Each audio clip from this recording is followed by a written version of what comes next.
Boa noite, amigos. Tudo bem? Espero que todos estejam bem. A gente dá sequência ao nosso estudo do livro A Gênese. Estamos atualmente no capítulo 13, os caracteres do milagre, dos milagres. Hoje a gente faz a parte 7, que é item 16, talvez o 17. Vamos ver o que acontece, tá bom? Pedindo a Deus, ao nosso soberano Senhor, que através do seu Filho enviado para guiar toda a humanidade, Mestre Jesus, que nós possamos nos conectar com o alto, com a luz, transformamos-nos dessa forma em centelhas, em amoráveis criaturas, filhas desse divino, desse poder ilimitado que é o Pai. Obrigado pela oportunidade, que assim seja. Bom, gente, Kardec discorre sobre os caracteres, né, do tido milagre, né. É bem notório que Allan Kardec, nessa parte do livro A Gênese, usa tudo que ele construiu até aqui, né. Hoje a gente vai falar, por exemplo, sobre a divindade, Deus, né? Sobre a paternidade, sobre essa questão, como é que a gente poderia imaginar uma lei sendo derrogada pelo próprio Criador, né? E isso nos mostra, nos remete ao início do livro A Gênese, né? Quando Kardec começou a pontuar o que seria esse estudo belíssimo, né, da Gênese, no capítulo 2, quando ele fala de Deus. No primeiro capítulo ele fala sobre os caracteres do Espiritismo. Então ele demonstra que a obra é espírita e ela vai continuar espírita, né? Nós não partiremos para um caminho, segundo o codificador, para um caminho que não seja o já pontuado por ele nos livros anteriores. E lembrando que a Gênese é o último dos livros, né? É o considerado o quinto livro da codificação, mas é o último dos livros que ele publicou. Bom, então vamos lá, falando sobre os caracteres dos milagres. Item 16, começa assim. Admitindo-se que Deus tenha por razões que não podemos avaliar, nós não podemos avaliar, derrogado acidentalmente as leis que estabeleceu, então elas não mais seriam imutáveis. Mas, ao menos, é racional pensar que só ele tem esse poder. Então, assim, gente, a gente vai falar um pouquinho mais à frente, aqui na próxima leitura, a gente já vai entrar nos atributos divinos, né, conhecidos pela humanidade. Não são todos os atributos, são alguns que Kardec tratou aqui no livro. Não são todos os conhecidos, são alguns que Kardec tratou logo no começo do Livro dos Espíritos, né? As primeiras 20 questões. Então, a gente precisa imaginar assim, em algum momento, que a gente é inconcebível para a gente, né? Acho que não dá nem para falar em tempo, né? Esse tempo que a gente conhece, segundo a segundo, minuto a minuto, dia a dia, não dá para falar nisso. Em algum momento, para a gente entender, Deus criou, né? Começou a sua criação. Como é que isso aconteceu? Impossível a mente humana conceber isso. Isso beira a um axioma impossível de se responder, né? E aí, mas de alguma forma, para caber dentro da nossa mediocridade, a gente precisa pensar que em algum momento Deus começou a criar, né? Para ele criar, ele precisou estabelecer. Olha como o nosso pensamento é pequeno, como a gente tem que trazer Deus para a nossa vivência, para a gente começar a entender alguma coisa, né? Então, a gente precisou imaginar Deus criando e Deus tendo feito para que isso acontecesse, para que a criação acontecesse, leis que fossem sustentáveis e que sustentassem a criação. Isso é muito legal, né? Só que, da mesma forma que ele criou essas leis, e nós estamos falando de leis de todos os tipos, tá, gente? As físicas, por exemplo, né? Que a gente conhece. A lei da gravidade. Sem a gravidade não existiria aglutinação de matéria. A lei da gravidade faz com que a matéria seja coesa. Um livro. Vou mostrar aqui o Ainda Hoje do Chico. Ó, um livro. Se a gente não tivesse a ação da gravidade sobre o livro, esse livro seriam bilhões de partículas pequenas espalhadas pelo universo. É exatamente isso. E completamente desgovernadas. Os planetas, idem, nossos corpos, idem, e tudo que existe de matéria. Seria um monte de partícula de um tamanho mínimo, inimaginável pra gente, tudo espalhado. Tudo. A lei da gravidade fez com que isso fosse possível, com que a vida material fosse possível. Sem essa lei, nada aconteceria fisicamente.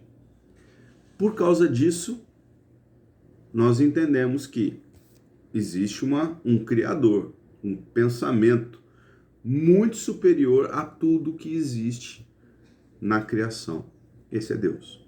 Pois bem, se ele revogar essa lei da natureza, por exemplo, ou qualquer outra, toda a natureza se desintegra. Então, não tem jeitinho na lei da natureza, não tem jeitinho nas leis de Deus. Elas foram criadas. Ponto. É isso. Então, elas são imutáveis. Mas imaginando que se elas pudessem ser mudadas, elas poderiam ser mudadas por um único ser, que é Deus. É isso que Kardec pontua aqui no começo, certo? E continua. Não seria possível admitir nem negar a onipotência de Deus. Onipotência é um dos atributos conhecidos do divino Criador, né? Onipotência pode tudo. Que o espírito do mal possa desorganizar sua obra, fazendo prodígios para seduzir até mesmo os eleitos, o que implicaria na ideia de um poder igual ao seu. Aí ele entra na questão... Aí Kardec entra na questão do opositor a Deus, né? Um espírito que se rebelou com Deus. Então ele está falando aqui do maligno, né? Do diabo, ou algo que o valha. Entretanto, é assim que ensinam. Então, a teologia fundamentalista, né? A religião fundamentalista ensina que existem espíritos do mal que se rebelaram com Deus e promovem ações fora dessa natureza divina, fora das criações divinas, porque eles operam por si mesmos, tendo uma espécie de poder divino. Isso é o que é explicado. Se Satanás tem o poder de interromper o curso das leis naturais, que são obra divina, sem a permissão de Deus, ele é mais poderoso que Deus. Absurdo, né, gente? Um absurdo, não tem nem o que discutir. Portanto, Deus não tem onipotência, então ele não pode tudo, porque tem alguém que pode também, né? Que não possa como ele, mas pode um tanto que serve. E se ele, como pretendem, lhe delega esse poder para induzir mais facilmente os homens ao mal, Deus não tem a soberana bondade. Então, Deus não é tão bom assim. Olha como nós, derrogando a lei, né, imaginando que os milagres são possíveis, milagres quando você opera algo externo à natureza, como a gente nega a própria divindade, a gente nega a própria existência de Deus. Em um caso, como em um outro, ocorre negação de um dos atributos, sem os quais Deus não seria mais Deus. brilhante, né? Pensamento brilhante para nos mostrar que, imaginando que um milagre aconteça, algo que é fora da natureza, não tem mais Deus. Então não foi Deus quem fez. Na verdade, é a mente humana pensando, né? Algo que acontece sobrenatural, por cima do que é natural, né? E ali nós temos a derrogação da própria divindade. Porque Deus criou a obra é perfeita, né? Ou perfectível, que o seja, né? Agora, imaginar que tenha algo fora da natureza divina, algo que é externo, uma operação que só alguns podem fazer, né? E que aqueles ali são eleitos do Senhor, e aqueles ali são os santos, e aqueles ali promovem curas, né? Claro que sim, nós temos médiuns que promovem curas através da mediunidade, através do trabalho com os espíritos. Mas é explicado dentro da ótica espírita, por exemplo, né? E outras correntes filosóficas, religiosas, doutrinárias que a gente não tem conhecimento, mas também se explica. Se tem explicação, está dentro da natureza. Então Kardec é muito sucinto, né? Muito direto com isso. Se explica-se, então tem uma causa. A causa existe porque se verifica os efeitos, né? Ok? Espero que não esteja tão difícil. Vamos seguir. Dessa forma, a igreja distingue os bons milagres que vêm de Deus dos maus que provêm de Satã. É um ponto a se pensar, né? Aqueles promovidos por Deus, tidos como bons, porque curou alguém de uma doença, e alguma observação, né? Lógico, maldosa, lógico, depreciativa de um ser que promoveu coisas sobrenaturais, fora da natureza, mas também que são miraculosas, que é o Satã. Mas como poderia diferenciá-los, né? Porque até, segundo a teologia fundamentalista, até Satã curou, né? Tem os motivos dele, né? Ele quer arrebanhar uma turma lá para aumentar a sua rebelião, né, contra Deus, mas tem toda uma teoria, né? Mas ainda assim se cura, né? Me vem a figura do demônio, do diabo, tentando Jesus no deserto, né? 40 dias, 40 noites, se eu não me engano é isso. E ali ele faz coisas incríveis, né? Se essas coisas incríveis que ele faz ajudam alguém, qual a diferença do milagre divino e do milagre diabólico? Vamos seguir. Se o milagre fosse considerado oficial ou não, é uma derrogação das leis que emanam unicamente de Deus, tá? Independente do milagre, se o milagre aconteceu mesmo, algo que não se explica, não tem explicação, então é uma derrogação das leis de Deus. Se o indivíduo é curado de uma forma intitulada de miraculosa, quer seja por Deus ou por Satanás, ele não deixa de ser curado. É preciso ter uma ideia bem pobre da inteligência humana para esperar que semelhantes doutrinas pudessem ser aceitas em nossos dias. Então, a Kardec estava escrevendo isso aqui em 1865, 6, né? Acho que 1865. 155 anos, 157 anos atrás, quer dizer, faz tempo, né? E a humanidade ainda está com dificuldade de pensar racionalmente, né? Nós, quanto humanidade, ainda temos dificuldade de pensar racionalmente, de nos unirmos, né? Unirmos a fé e a razão, unirmos o sentimento, né? E a inteligência, né? O homem tem que ser inteligente, mas não pode sentir muito, né? O homem tem que ser vencedor, só que essa vitória é a vitória no mundo, né? No mundo das formas, no mundo da matéria, é o ter preponderando sobre o ser. A proposta de Allan Kardec em espiritismo é um ser integral, né? Um ser que é espiritual, um ser que sobrevive à matéria, utiliza a matéria para a sua evolução. Só que a sua evolução é moral. A matéria, ela é opressora.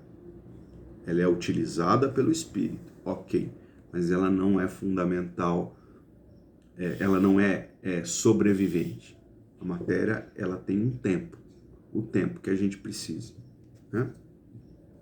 A possibilidade de certos fatos considerados miraculosos sendo reconhecida, é preciso concluir que talvez que seja a origem que se lhes atribuam são efeitos naturais de que podem valer espíritos ou encarnados, como da própria inteligência e de seus conhecimentos científicos para o bem ou para o mal, conforme sua bondade ou sua perversidade.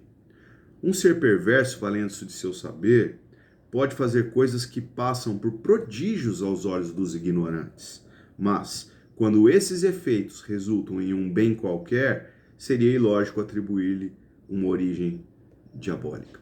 Bom, termina assim o item 16, Kardec mostrando, né, mostrando que os atributos divinos, eles são imutáveis, da mesma forma como o Criador é imutável. Quais são os atributos que ele cita, né? Só para a gente dar um passinho para trás, só para ficar bem colocado. Quais são os atributos que Allan Kardec cita na obra espírita? Deus é eterno, não teve criação, ele é um incriado.